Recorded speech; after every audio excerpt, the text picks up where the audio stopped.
इस शहीदी जो हमारी कादमा की कमेटी है, उनसे अनुरोध करना चाहूंगा कि अगले आने वाले समय में जब हमें यहाँ आने का मौका मिले, लगातार 29 वर्षों से हम यहाँ इन शहीदों को श्रद्धा के सुमन अर्पित करते आ रहे हैं। आप लोग भी देखेंगे कि कौन राजनीतिक लोग आपके पक्ष में बात रखते हैं और कौन हमारे यहाँ केवल और केवल राजनीति करने के लिए आते हैं और राजनीति करके चले जाते हैं। जिस समय मैं यहाँ आया था सुबह, उस समय ये हमारा पंडाल खचाखच भरा हुआ था और जो सच्चे किसान, इन किसानों को श्रद्धांजलि देने के लिए आज बाकी बचे हुए हैं, उनको सुनने के लिए आप देख रहे हैं कि कितने हमारे सामने बैठे हुए हैं। लेकिन मैं इन सबको सिर झुका के नमन करता हूं कि ये सच्चे वो किसान नेता हैं जिनके अंदर किसानी की खून इनकी रगों में बह रहा है। इनको वास्तव में पता है कि ये हमारे 5 किसान शहीद हमारे लिए बलिदान हो गए, इनके बच्चे हमारे बीच में बोल के गए। उन सबको मैं याद दिलाना चाहता हूं और कमेटी से दोबारा अनुरोध करना चाहता हूं कि जो राजनीतिक लोग हमारे मंच के फायदा उठाते हैं, वो यहाँ आते हैं, बोलते हैं और एकदम से महाड़ की तरह मक्खियां उठ जाती है और चले जाते हैं। उनको अगर आपने समय भी देना है तो उनको बिठा करके रखिए। हमें उनके झोली फैला करके बुलाने के लिए नहीं गए उन्हें कि आप हमें श्रद्धांजलि देने के लिए, निमंत्रण देने नहीं गए।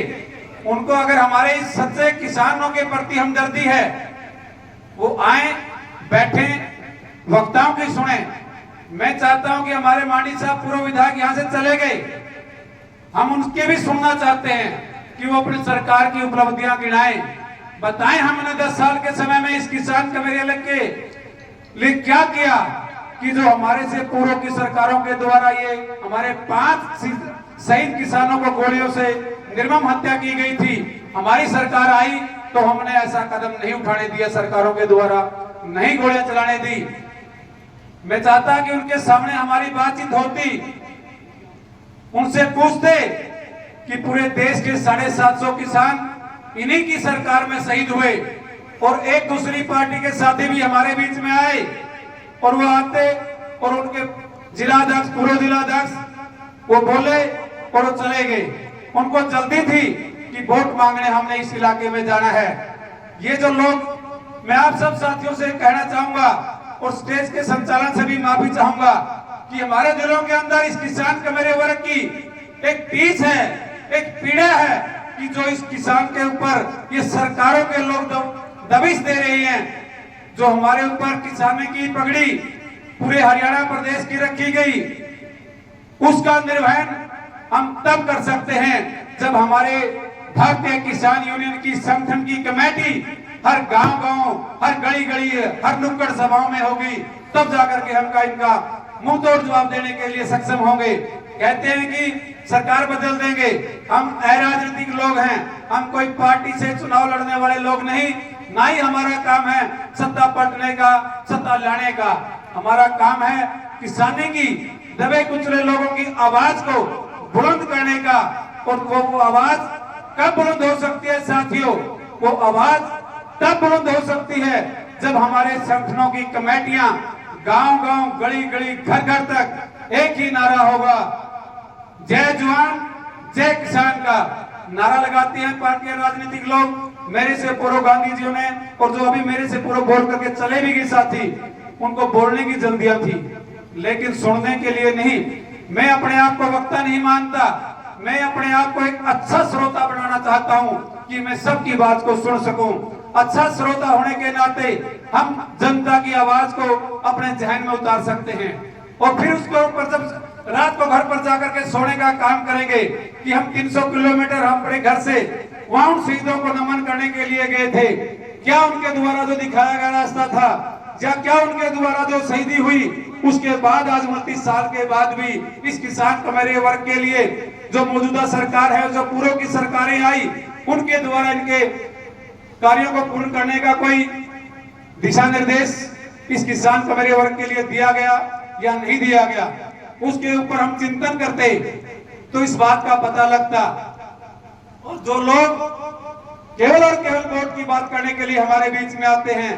मैं दोबारा कहना चाहूंगा, कोई हिचक नहीं रखना चाहता कि इस तरह के लोग आए, आने दो। श्रद्धा सुमन अर्पित करने हर एक अधिकार होता हर व्यक्ति का, लेकिन उनको प्रमुखता ना दी जाए, उनको राजनीतिक मंच ना बनने दिया जाए। उनको जल्दी है तो वो श्रद्धा सुमन वहां वापिस अर्पित करके जा सकते हैं, लेकिन हमारे इस किसान के मेरे वर्ग के अंदर एक दुविधा की स्थिति पैदा ना करें, जो मैं मौजूदा सरकार के द्वारा हमारे इस किसानी के मेरे वर्ग के ऊपर अत्याचार किए जा रहे हैं, उन पर 2 मिनट में प्रकाश डालना चाहता हूं कि 13 महीने के किसानी संघर्ष से पहले केंद्र की सरकार के द्वारा 3 कृषि काले कानून लेकर के आने का काम किया और हमारे सभी किसान संगठनों के द्वारा, बुद्धिजीवी लोगों के द्वारा गांव-गांव, गली-गली एक मुहिम चला करके ये 13 महीने किसानी संघर्ष के लिए मुहिम चलाई। उस मुहिम के बाद आज मौजूदा सरकार के द्वारा भी जो हमारे खेती के बीज हैं, फसलों के बीज हैं, उनके ऊपर एक अधिकार स्थापित कर लिया है। अभी भी पहले 1990 के दशक से मेरे सामने बैठे हुए राजकुमार हडोदी जी, किन किन का नाम लो मैं, गांधी जी, हर एक हमारे मेवाराम जी यही बैठे हुए हैं। उन सब साथियों ने WTO का विरोध करने का काम किया। गैट समझौता लेकर के आने वाले पूर्व की सरकारों के द्वारा, उनका किसान यूनियन के लोगों के द्वारा विरोध किया गया।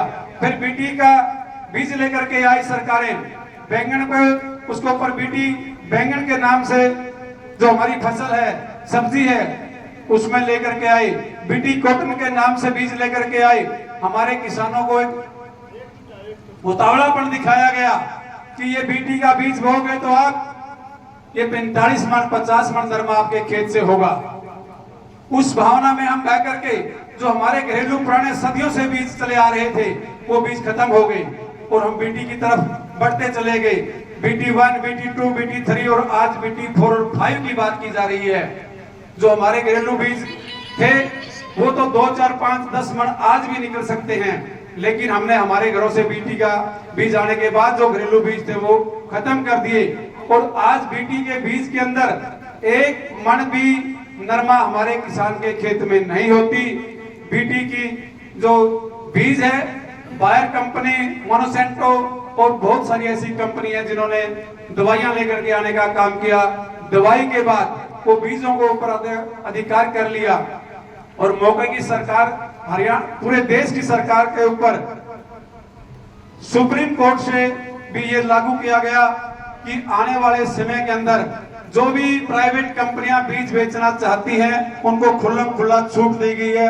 आप मेरी बात को ध्यान से सुने जो लोग बैठे हुए हैं। इस तरह से लागू किया गया कि प्राइवेट कंपनियां, जिस तरह से जियो की कंपनी को पहले हमारे सबके हाथ में फ्री में सिम थमाने का काम किया था कि नेट दिया फ्री में, और वो आज 149 और आज 900 रुपए का रिचार्ज हो गया है। मोनसेंटो और बहुत सारी ऐसी कंपनियों को दे दिया गया है। वो मुट्ठी पर लोग पूरे देश के ऊपर एक बीज की एकाधिकार स्थापित कर दिया है। पहले थाना होता था, फिर उसके बाद महिला थाने लगे, फिर बिजली का थाना लगा, फिर उसके बाद पानी के थाने बनाए गए। और आप आने वाले समय में किसान साथियों को बताना चाहता हूं कि बीज का थाना भी लागू होगा। और वो बीज का थाने का काम क्या होगा कि वो कंपनी के लोग कहेंगे कि आप घर का बीज नहीं बो सकते, जो हमारी कंपनियों के द्वारा बीज दिया जाएगा, उसके अलावा आपने कोई बीज भेजा तो हम आपको दंडित करेंगे, आपको सजा मिलेगी। इन सब बातों से हम सब साथियों के द्वारा कल चंडीगढ़ के किसान भवन के अंदर पूरे देश के 18 राज्यों के किसान उसमें शामिल हुए और उसमें आने वाले 4 महीने के अंदर जो सुप्रीम कोर्ट की तरफ से आदेश दिया गया है कि पूरी कंपनियों को खुली छूट दी गई है कि वो इनके बीजों को द्वारा जो ये बीज देंगे वही हमने पन्नी का बीज भेजना पड़ेगा। आप सब साथी भली भांति जानते हैं कि 200 ग्राम बीटी कॉटन का बीज आता था, उस 200 ग्राम के बाद आज देख रहे हैं कि कहीं भी वो कामयाब नहीं है। हमने बीज दिलाने का काम 1990 में किया था बीटी का, लेकिन जो मेरे सामने पूर्व किसान नेता बैठे हुए हैं उन सब इस बात से भली भांति परिचित हैं। हमारी बातें, बहुत सारी बातें ऐसी हैं कि जो किसान का मेरे वर्ग के ऊपर ये नीतियां ऐसी लेकर के आ रहे हैं कि ये मजबूर होंगे। किसान अपने आप बेचने पर, अपनी जमीन का जो टुकड़ा है उसको बेचने पर किसान मजबूर होगा। भूमि अधिग्रहण बिल लेकर के आए, एमएसपी की बात करने वाले, मैं यहाँ से हमारे पूर्व विधायक जी चले गए, वो राजनीतिक बातें करना चाहते थे कि हमारी सरकार के द्वारा 24 फसलें एमएसपी पर सैनी साहब के द्वारा घोषणा की गई। मैं इस मंच के माध्यम से पूछना चाहता हूं कि हमारी 4 फसलें ही ऐसी हैं जो एमएसपी पर खरीदी जाती थी, चाहे हमारी चावल की बात करें, हमारी गेहूं की फसल की बात करें, कपास की बात करें, और एक हमारा जो गन्ना है ईख, उसको सरकारी कीमत पर खरीदा जाता है। और आप लोग भली भांति समझते हैं, सरसों हमारी है, हमारे इस इलाके के अंदर सबसे ज्यादा बाजरा होता है। इनको भावांतर योजना के माध्यम से सरकार ने हमारे को कहा कि जो कमी रह जाएगी उसे भावांतर योजना के तहत आप लोगों की फसल को खरीद लिया जाएगा। मैं आप साथियों से पूछना चाहता हूं कि हाथ उठा करके बताएं कि किन किन साथियों को भावांतर योजना का लाभ हुआ। जो सरकारी खरीद थी उस वो भी नहीं किसान के खाते में आई, भावांतर का जो बीज का कीमत थी वो तो आनी बहुत दूर की बात है साथियों। इस तरह से हमारे को बिल्कुल गुमराह किया जाता है। और मैं जो सैनी साहब के द्वारा 10 फसलों पर एमएसपी की गारंटी फसल खरीद का कानून बनाने की बात करता है, इस मंच के माध्यम से सीआईडी सिक्योरिटी के साथियों से, छायाकार पत्रकार बंधुओं के माध्यम से पूछना चाहते हैं कि 10 जो ऐसी फसलें की बाद में घोषणा की गई, उनसे किसान को कोई फायदा नहीं होगा, कि जिससे हमारे हरियाणा के वातावरण ऐसा ही नहीं है कि जो फसलें यहाँ होगी उनकी घोषणा कर दी हवा के अंदर, कि जो वोट देने के लिए एक आवाज फैला दी कि हम 24 की 24 फसलों के ऊपर एमएसपी पर हरियाणा में फसल खरीदेंगे। और मुख्यमंत्री ने यह भी कहा कि हम दूसरे मुख्यमंत्रियों से भी अनुरोध करता हूं, एक अपील करता हूं, एक आशा रखता हूं कि वो दूसरे प्रदेश के मुख्यमंत्री भी जैसे हरियाणा के अंदर एमएसपी पर फसल खरीद गारंटी का खरीदने की एक अपील की गई है, उसी तरह से दूसरे प्रदेश के भी करें।